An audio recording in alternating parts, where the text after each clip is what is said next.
बिस्मिल्लाहिर्रहमानिर्रहीम। शुरू अल्लाह के बाबरकत नाम से जो बड़ा मेहरबान नहायत रहम फरमाने वाला है। अस्सलामु अलैकुम वरहमतुल्लाहि वबरकातुहू। ईगल की आवाज़ के मुअज़्ज़िज़ और प्यारे नाज़रीन, इस्लाम अल्लाह का भेजा हुआ दीन है। ये कोई नया दीन नहीं, बल्कि हज़रत आदम अलैहिस्सलाम ही के वक़्त से ये दीन चला आ रहा है, क्योंकि अल्लाह ताला ने इंसानियत के लिए इसी निज़ाम हयात और तरीक़ा ज़िंदगी को पसंद फरमाया है। कुरान का इरशाद है, अल्लाह के नज़दीक जो दीन मोतबर और माकूल है वो सिर्फ़ इस्लाम है। इस दीन को आखिरी और मुकम्मल सूरत में सरकार दो आलम मोहम्मद रसूलुल्लाह सल्लल्लाहु अलैहि वसल्लम पर नाजिल फरमाया गया। अब जो लोग इस सच्चे दीन पर ईमान लाएं वो सब गोया एक ख़ानदान के अफराद हैं और ईमान के रिश्ते ने इनको जोड़ रखा है। ये एक आफाकी और आलमगीर ख़ानदान है।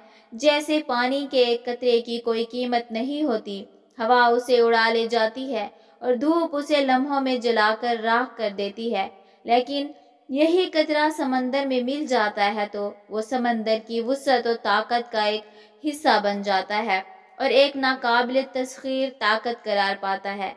इसी तरह जब कोई इंसान ईमान लाता है तो समंदर से भी ज्यादा वसी और ताकतवर खानदान का एक हिस्सा बन जाता है। इलाके और जोग्राफियाई सरहदें, बरादरियां और ज़बानें सब इंसानी बंटवारे और तकसीम हैं। इस्लाम की निगाह में पूरी इंसानियत सिर्फ दो ग्रोहों में बटी हुई है। एक वो जो खुदा की तरफ से आई हुई अब्दी सच्चाई पर यकीन रखता हो, ये कुरान की ज़बान में मुस्लिम है। दूसरे वो जो इसी सच्चाई के मुनकिर हैं, जिन्हें कुरान काफिर से ताबीर करता है। अफसोस के मगरिब ने अखवत ईमानी पर तेशा चलाने और मुसलमानों की सफ़ों में इंतशार पैदा करने के लिए कौमियत के जाहिली तस्वर को जगाया और इन्हें इलाका, ज़बान और कबीला और ख़ानदान के नाम पर तकसीम करने की बेजा कोशिश की और वो बड़ी हद तक इसमें कामयाब भी रहे। लेकिन हकीकत यही है कि पूरी दुनिया के मुसलमान एक कुंबा और ख़ानदान हैं और हम सब इस ख़ानदान के अफराद हैं। इस्लामी अखुवत का ये रिश्ता तमाम रिश्तों से ज़्यादा अजीज़ और ये ताल्लुक़ तमाम ताल्लुकात से ज़्यादा महबूब है। रसूल अल्लाह सल्लल्लाहु अलैहि वसल्लम इस आफाकी ख़ानदान के बाहिमी रिश्ते मोहब्बत को बड़ी खूबसूरती के साथ बयान फरमाया। आप सल्लल्लाहु अलैहि वसल्लम ने फरमाया, तुम अहले ईमान को बाहिमी रहम दिली और मोहब्बत और मवद्दत में एक जिस्म की तरह पाओगे कि अगर एक उज़ू को भी तकलीफ हो तो इसके लिए पूरा जिस्म बेख्वाबी और बुखार में मुब्तला हो जाता है। हज़रत अबू मूसा आशरी की एक रवायत में है कि एक मोमिन दूसरे मोमिन के लिए इमारत की तरह है, जिसका एक हिस्सा दूसरे हिस्से को मजबूत करता है। फिर खुद रसूल अल्लाह सल्लल्लाहु अलैहि वसल्लम ने एक हाथ की उंगलियां दूसरे हाथ की उंगलियों में डालकर इसको इमली मिसाल के जरिए समझाया। ये रिश्ता दर्द और मोहब्बत का रिश्ता है। दुनिया में कहीं किसी मुसलमान पर कोई आजमाइश आए, हर मुसलमान को इस पर तड़प उठना चाहिए। एक मुसलमान को कोई जख्म लगे तो दूसरा अपने सीने पर इसकी कसक महसूस करे। एक मुसलमान पर कोई पत्थर फेंका जाए तो दूसरे मुसलमान को अपने कलेजे पर इसकी चोट महसूस हो। रसूल अल्लाह सल्लल्लाहु अलैहि वसल्लम ने बेवा और मस्कीन लोगों की खिदमत करने वालों को अल्लाह के रास्ते में जिहाद करने वाले या दिन में रोज़ा रखने वाले और रात में तहज्जुद पढ़ने वाले के बराबर करार दिया है। हज़रत अबू हुरैरा रज़ियल्लाहु ताला अन्हु से रवायत है कि रसूल अल्लाह सल्लल्लाहु अलैहि वसल्लम ने इरशाद फरमाया, जिसने किसी मुसलमान से दुनिया की मुसीबतों में से किसी मुसीबत को दूर किया तो अल्लाह ताला इससे क़यामत के दिन की मुसीबतों में से मुसीबत को दूर फरमाएगा। जिसने किसी तंग दस्त पर आसानी पैदा की, अल्लाह ताला दुनिया और आखिरत में इसके साथ आसानी फरमाएंगे। जो किसी मुसलमान की गलती को छुपाए, अल्लाह ताला दुनिया और आखिरत में इसकी सतारी फरमाएंगे। जब तक बंदा अपने भाई की मदद में रहता है, अल्लाह ताला इस बंदा की मदद की तरफ मुतवज्जा रहते हैं। इससे अंदाज़ा लगाया जा सकता है कि मजलूम भाइयों की मदद किस कदर अहम है और अजर व सवाब का समान है। रसूलुल्लाह सल्लल्लाहु अलैहि वसल्लम ने हाजतमंदों की अनात को बड़ी खूबसूरती के साथ समझाया है, जिसे सुनकर हर शख्स का दिल पसीज जाए। آپ صلی اللہ علیہ وآلہ وسلم نے فرمایا، اللہ تعالیٰ قیامت کے دن فرمائیں گے، اے ابن آدم، میں بیمار ہوا، تو نے میری عیادت نہیں کی۔ بندہ عرض کرے گا، پروردگار، میں کیسے آپ کی عیادت کر سکتا تھا؟ آپ تو خود سارے جہان کے رب ہیں۔ ارشاد ہوگا، کیا تجھے معلوم نہیں کہ میرا فلاں بندہ بیمار تھا، تو نے اس کی عیادت نہیں کی؟ اگر تو اس کی عیادت کرتا تو مجھے اس کے پاس پاتا۔ پھر ارشاد ہوگا، اے ابن آدم، میں نے تجھ سے کھانا طلب کیا اور تو نے مجھے کھلایا نہیں۔ بندہ عرض کنا ہوگا، میرے پروردگار، آپ تو تمام عالم کے رب ہیں، آپ کو میں کیوں کر کھانا کھلاتا؟ اللہ تعالیٰ فرمائیں گے، میرا فلاں بندہ تجھ سے کھانے کا طلبگار ہوا تھا، تو نے اسے کھانا کھلایا، اگر تو اسے کھلاتا تو مجھے وہاں موجود پاتا۔ پھر اللہ کہیں گے، اے ابن آدم، میں نے تجھ سے پانی مانگا اور تو نے مجھے نہیں دیا۔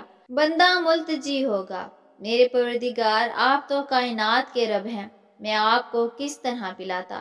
فرمانے باری ہوگا، تجھ سے میرے فلاں بندے نے پانی مانگا تھا، تو نے اسے پانی نہیں دیا، اگر تو اسے پلاتا تو مجھے وہاں موجود پاتا۔ گویا ایک مسلمان کا دوسرے مسلمان کی مدد کرنا براہ راست اس مدد کو اللہ کے حضور پہنچانا ہے۔ اس سے اندازہ کیا جا سکتا ہے کہ اللہ کی نگاہ میں مخلوق کی خدمت اور بندوں کی حاجت روائی کی کیا اہمیت ہے، اور یہ کتنا اہم فریضہ ہے۔ انسان کو سب سے زیادہ فکر اور خواہش درازی، عمر اور خوشی معاشی کی ہوتی ہے۔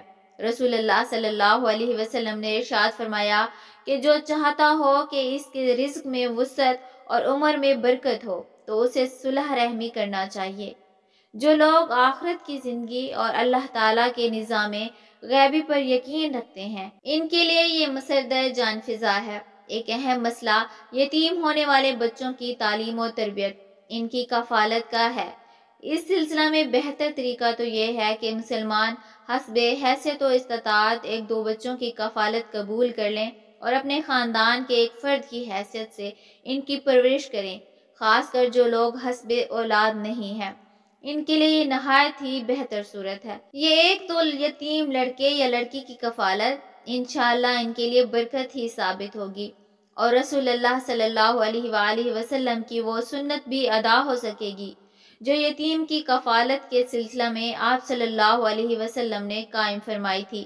یاد رہنا چاہیے کہ کئی ازواج مطہرات جو آپ صلی اللہ علیہ وسلم کے نکاح میں آئیں، وہ اپنے ساتھ یتیم بچوں کو بھی لے کر آئیں، اور آپ صلی اللہ علیہ وآلہ وسلم نے انہیں بوجھ نہیں بلکہ خدا کی ایک نعمت سمجھ کر قبول فرمایا۔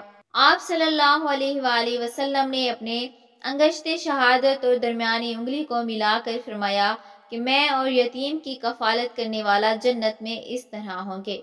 مومن کے لیے یہ کس قدر مسرور کن خوشخبری ہے، اور جو لوگ دنیا میں رسول اللہ صلی اللہ علیہ وآلہ وسلم کی رفاقت سے محروم ہیں، ان کے لیے آخرت میں اس سعادت کو حاصل کرنے کا کتنا آسان نسخہ ہے۔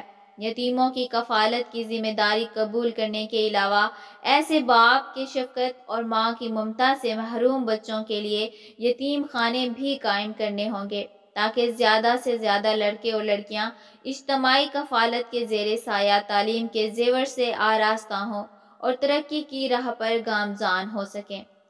اللہ تعالیٰ نے یتیموں کے سلسلہ میں ایسی بات ارشاد فرمائی ہے کہ جو سنگ دل سے سنگ دل آدمی کو بھی پگھلا کر رکھ دے۔ اللہ تعالیٰ فرماتے ہیں کہ لوگوں کو یہ سوچ کر ڈرنا چاہیے کہ اگر وہ خود اپنے پیچھے بے بس اولاد چھوڑتے تو مرتے وقت انہیں اپنے بچوں کے بارے میں کیسے کچھ اندیشے ہوتے۔ اس لیے لوگوں کو اللہ تعالیٰ سے ڈرنا اور درست بات کہنا چاہیے۔ کیسی چونکا دینے والی بات ہے، کسی کو یہ خبر نہیں کہ اس کے بچوں کی پرورش اس کے ہاتھوں ہوگی یا وہ انہیں چھوڑ کر دنیا سے گزر جائے گا، اور اگر وہ انہیں چھوڑ کر دنیا سے بلا لیا جائے تو اپنے بے سہارا بچوں کے بارے میں اس کے کیا جذبات و احساسات ہوں گے۔ معزز ناظرین، اللہ تبارک و تعالیٰ سے دعا کرتے ہیں کہ اللہ تبارک و تعالیٰ ہمیں غرباء و مساکین کی مدد کرنے والا بنائے اور موت سے پہلے توبہ کی توفیق عطا فرمائے۔ آمین یا رب العالمین۔ ویڈیو کو لائک اور شیئر کر دیجیے گا، اور اگر ابھی تک آپ نے ہمارے اسلامی اور اصلاحی چینل ایگل کی آواز کو سبسکرائب نہیں کیا تو سبسکرائب کر لیں۔ جزاک اللہ خیرہ۔ دعا ہے جہاں رہیں خوش رہیں۔ ملتے ہیں انشاءاللہ نیکسٹ ویڈیو میں۔ السلام علیکم۔